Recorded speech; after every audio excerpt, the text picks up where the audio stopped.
Application of the Golden Rule. When I love and do good to my enemies, I am doing what my Heavenly Father does for me, and I am showing myself to be His child. I am being supernatural rather than merely natural. Repeating the ethical and spiritual principle on which this entire section of Jesus' sermon hangs is necessary here to connect the portions before and after it to each other. As you would like people to do to you, do exactly so to them. In the verses which preceded this, Jesus told me to love, treat well, and speak well of those who oppose, hate, and mistreat me. He also told me not to resist those who assert their authority, whether that authority is legitimate or illegitimate, against me, and to give without expecting anything back, even from thieves. But I am to show my non-resistance in a calculated and loving way, designed to show those exploiting me what it is that makes their actions wrong. Why am I to respond in these very unnatural ways? Because it is right to do so. I should do to others what I would like them to do to me, not what I expect them to do to me. In the next 4 verses, Jesus develops another reason I should be unnaturally good toward those who are bad to me, so that I may be like my Heavenly Father, who is infinitely good to me, even though I am bad.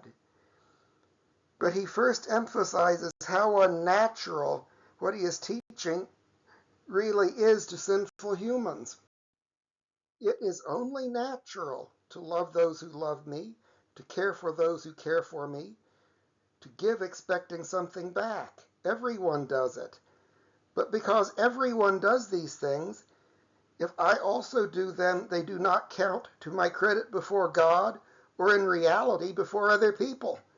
It would earn me a bad name if I consistently fail to show reciprocity for love shown me or good things done for me by others, but doing only what is expected of me, what everyone else does too, does not show anything particularly good about me. If you love those who love you, what credit is that to you? Jesus said. For even sinners love those who love them. If you do good to those who do good to you, what credit is that to you? For even sinners do the same. If you lend to those from whom you hope to receive, what credit is that to you? Even sinners lend to sinners to receive back as much. But love your enemies and do good and lend, expecting nothing back, and your reward will be great, and you will be children of the Most High, for he is kind toward the unthankful and the evil. Luke 6:32 through 35. Jesus uses 3 examples of the things everyone does that do not count to my credit. I know that there are a few rare people who seem to have no capacity to love at all, and literature and life are full of tales of unrequited love, but as Jesus points out, it is usually expected by both parties to a loving relationship that their love will be returned in some way. Even sinners love those who love them. This is natural. Similarly, the trading of reciprocal favors is the usual human way of doing things, in friendship, in business, in casual society, and even in international diplomacy. Everyone does good to people whose favor they wish to win, expecting that their favor will be reciprocated, and maintaining a friendship also generally requires regular trading of favors.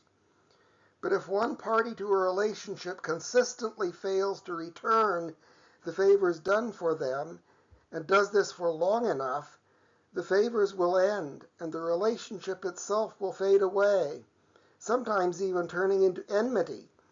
This is also natural. And even sinners lend money or things to those around them who need it.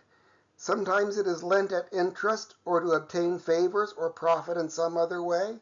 Sometimes not. But it is nearly always lent with an expectation that it will eventually be repaid in some way. And if a recipient consistently fails to at least try to repay the loan, to give something in exchange, the donor's generosity will tend to dry up. This too is only natural. But I am not only natural. I am a child of God, and He does things differently. I am told to do all these very unnatural things because even though they appear to cause me loss here and now, they have a great reward.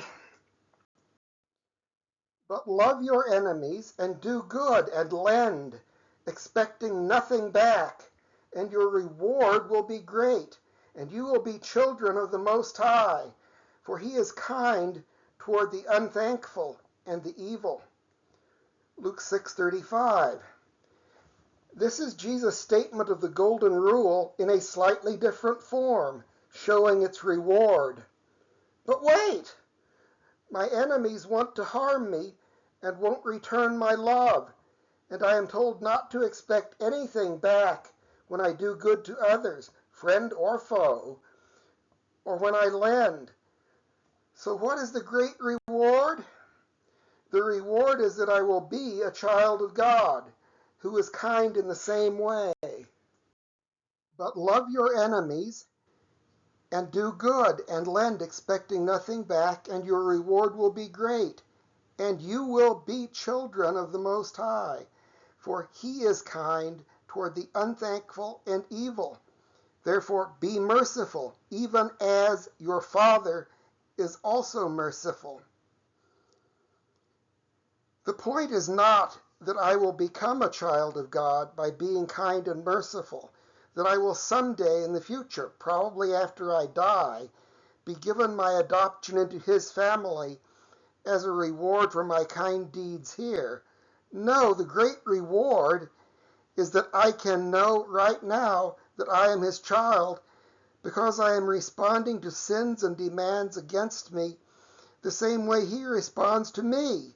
I am being merciful in the same way He is merciful. I am being supernatural rather than merely natural. Here is a reminder of the outline of this section of Luke 6. I just finished point number 1. The real freedom comes in points 2 and 3. Stay tuned.